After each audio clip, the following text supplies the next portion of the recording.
Hello everybody, Dr. Alec here again for another mini Kinstretch session. Today we're going to work on the shoulder joint, specifically shoulder flexion.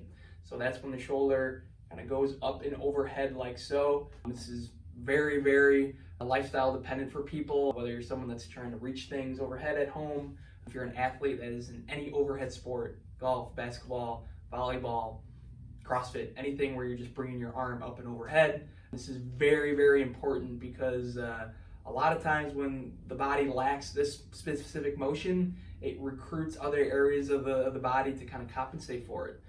So a lot of times people have low back pain, neck pain, or even elbow related things just because they're lacking the motion to do this. So very important to train, whether you're pain-free or in pain. We're going to learn about your body today and allow you to make the decisions that you need to going forward, okay?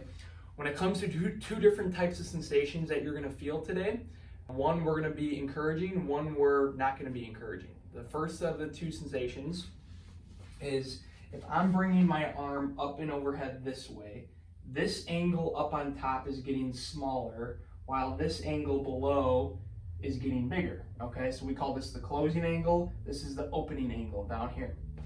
Anytime that you feel sensation in that opening angle, so in the stuff kind of in the lat tissue or in our back or in the back part of our shoulder, totally okay to feel today. That is the tissue that ideally is training and is elongating as we're going throughout this process. Now, on the flip side, if you ever feel sensation on the top part of the shoulder or the part that's getting closing down or getting smaller in the angle, that is kind of our red flag situation where we don't want you to train into that, all right? So make note of that if you do feel that sensation throughout this class. Adjust your hand position if you have to in order to avoid that sensation. But we definitely don't want you training into any type of pinch or painful stimuli in the closing angle parts of this stuff of the shoulder up in front while we're doing this class, all right?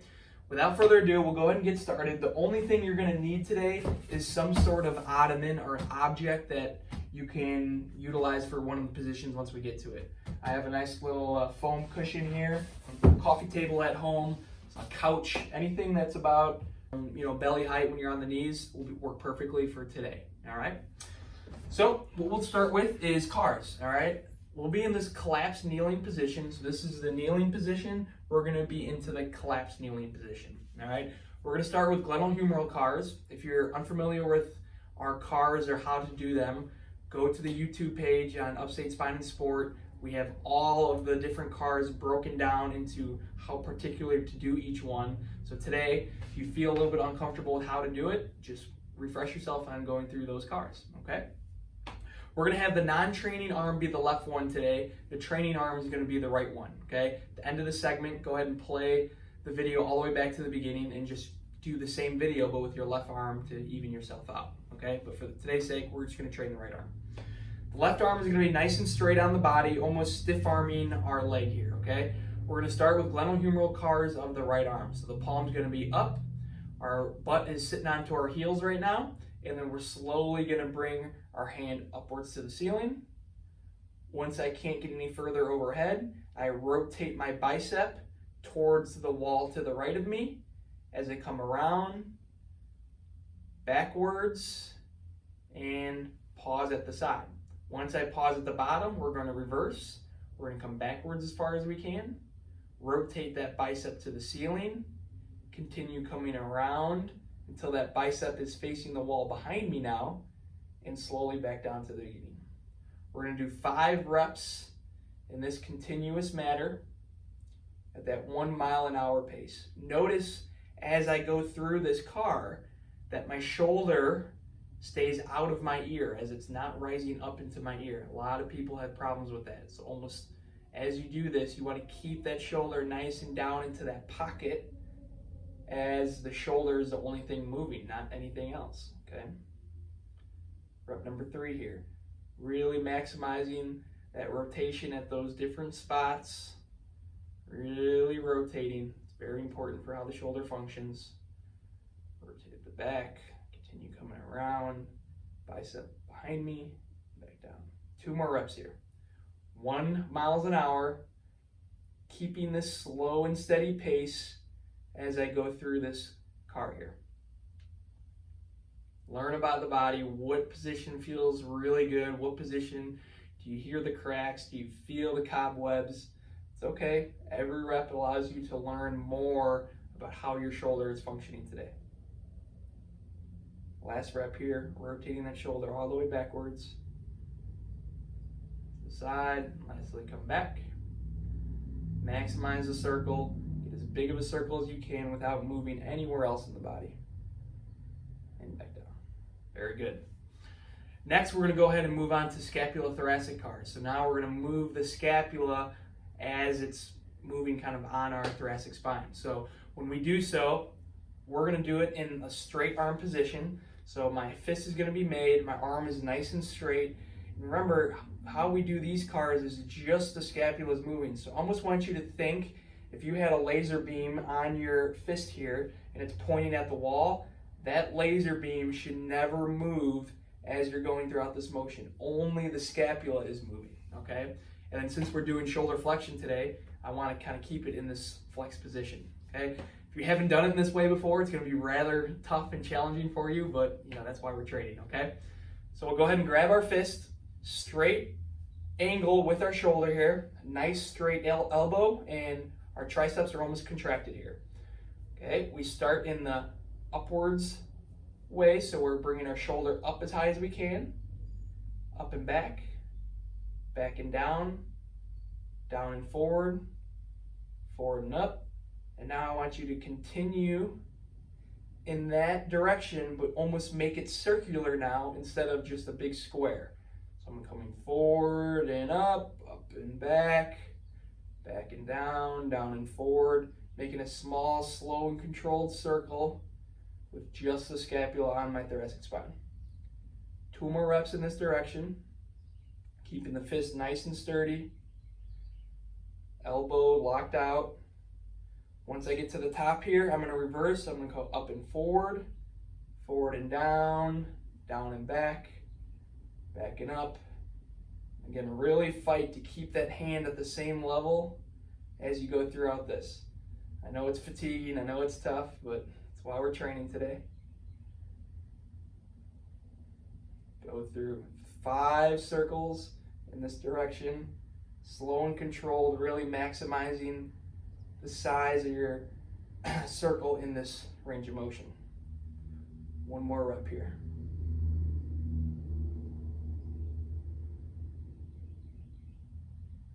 And very good.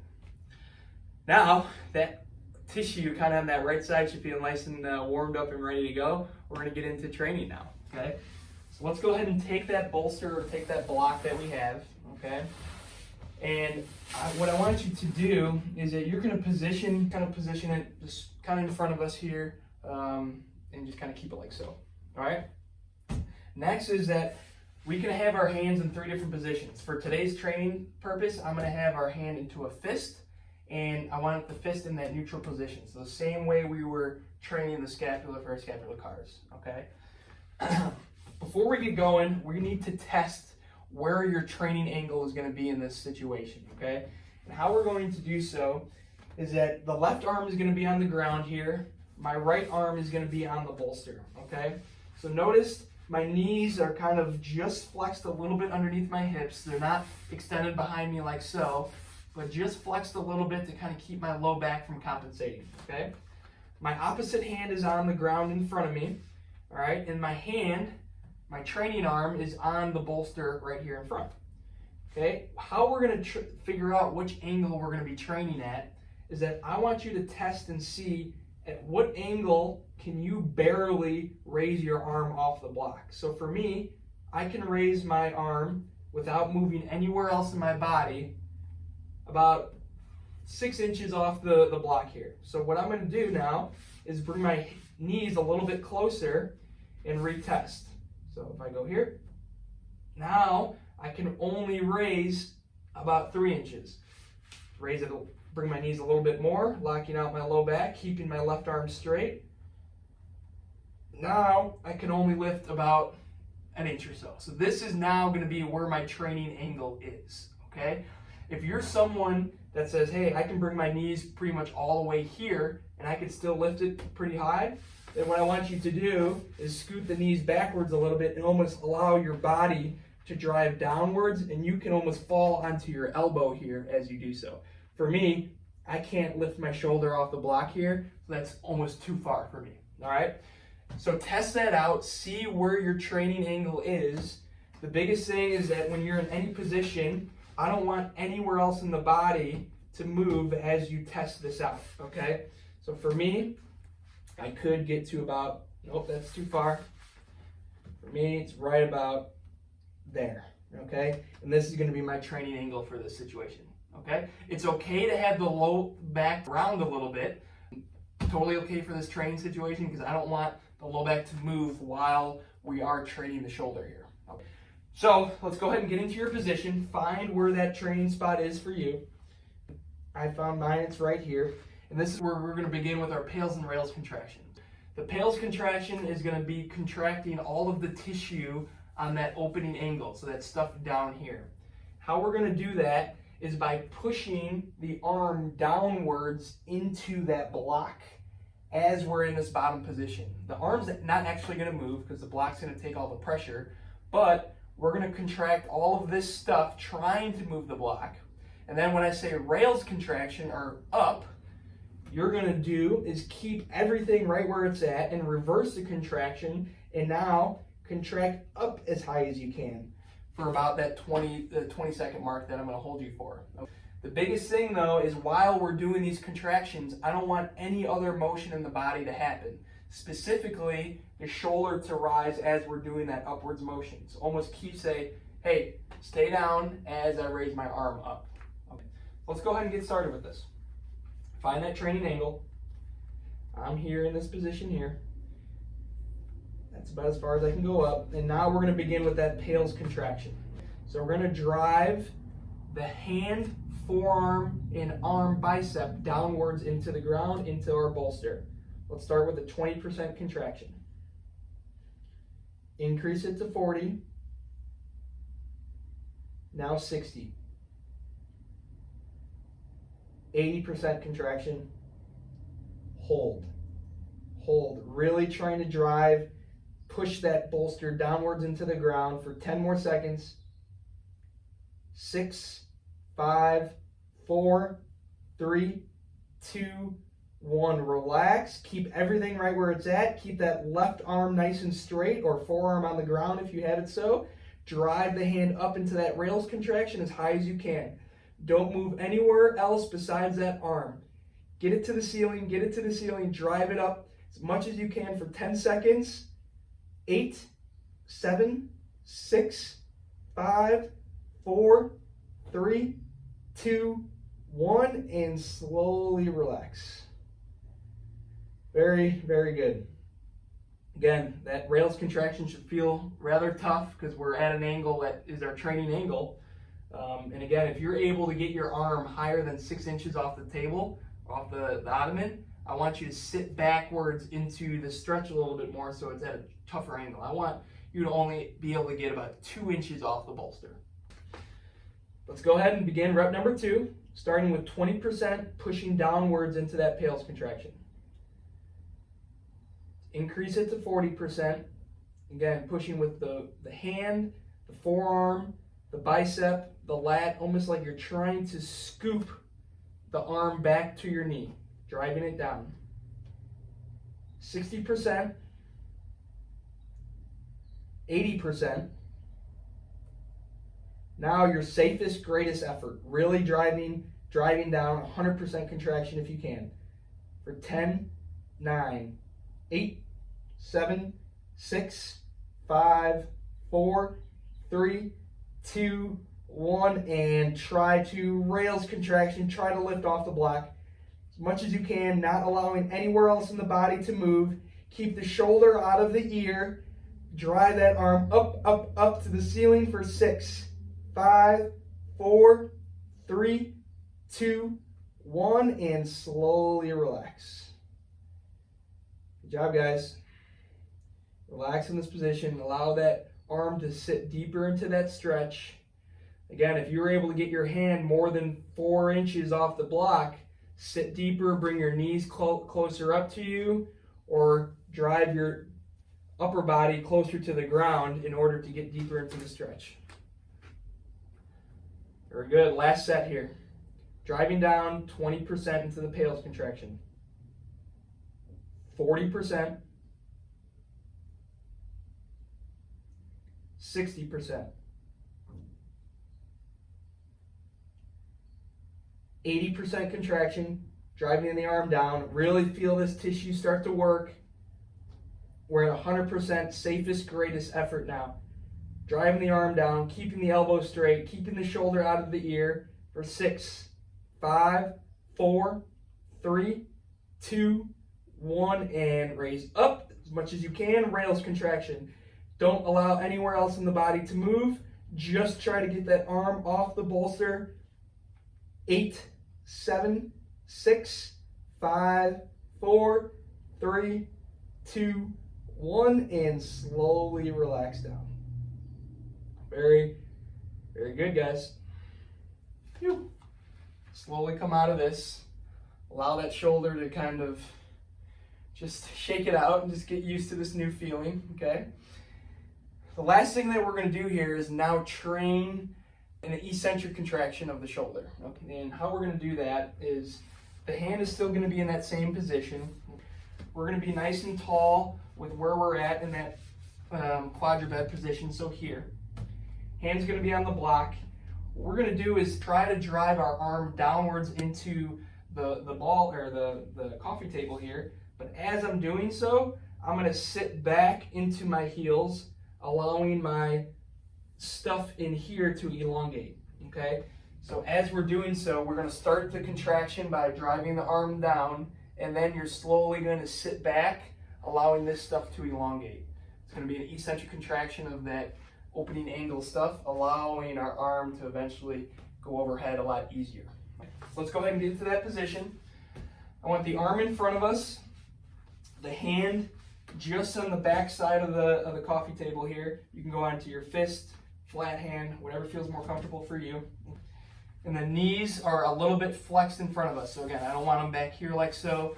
I want them a little bit flexed in front of the hip bones. We're going to start with that pales contraction. So we're going to drive down with that arm at 100% pressure. 100% pressure driving down. Now, slowly sit back, back, back as much as you can. It's okay for this arm to slowly bend a little bit. Get as much depth as you can into this. Keep pressuring down and use your other hand to push you back up. That's 1 rep. We're going to do 5 of those. Opposite arm straight, right arm straight. Driving my right arm downwards into the block at 100% tension. Feel this stuff working. Slowly sit back. Keep the pressure pulling down. Keep the pressure pulling down. Keep the pressure for 5, 4, 3, 2, 1, and use your other hand to push you back up. 4 more reps. Here we go. 100% pressure, driving down. Slowly sit back for 8, 7, 6, 5, 4, 3, 2, 1, and other hand pushes back up. Drive down, 100%. Shoulder out of the ear. Slowly sit back for 8, 7, 6, 5, 4, 3, 2, 1, and relax. Come on back up. Last 2 reps here. Shoulder out of the ear, driving down, 100% tension. Sit back for 7, 6, 5, 4, 3, 2, 1, and relax. Come on back up. Last rep here, guys. Driving the hand down, shoulder away from the ear. 100% pressure, driving down, driving down, driving down for 8, 7, 6, 5, 4, 3, 2, 1, and slowly relax. Use the other hand to push you back up. Very good. Should definitely feel that stuff in here working, and almost at the very end feeling like a huge stretch, allowing that arm to really drift overhead here, okay? We're gonna go ahead and finish up with the shoulder cars that we started with in the beginning. So let's get into that collapsed kneeling position. Left arm, stiff arming our knee. Hand, palm facing up, bicep facing forward. Slowly come up and overhead. Once you can't get any further, rotate as much as you can. Feel that tissue that we just trained, keeping that shoulder out of the ear. And we'll come backwards here. We're gonna do 3 in each direction. Shoulder should definitely feel like it was worked. And that top end position should feel tough to get into, but you should feel it'll be a lot easier to get a little bit further. Kind of a mix of sensations here. But always doing cars at the end of a training session, it's a good test to see, hey, how did I adapt to that? How did I change? How am I feeling now after that new stimulus? Last rep here, slow, 1 mile an hour, range of motion, really maximizing the circle as much as we can. Coming back, rotating around, all the way up and overhead, slowly back down. Very, very good. Hope you guys learned a little bit of something today when it comes to, one, your body, how it moves, how it feels in certain positions of that shoulder flexion range of motion, how it felt after training versus before training, and now you know what shoulder flexion is and how important it is in everyday life. So give this a go, do it on the opposite arm, see how both arms feel, whether they feel similar, different. Just kind of keep a daily journal about that, and then it allows you to learn about your body every time that you take one of these classes. Good job.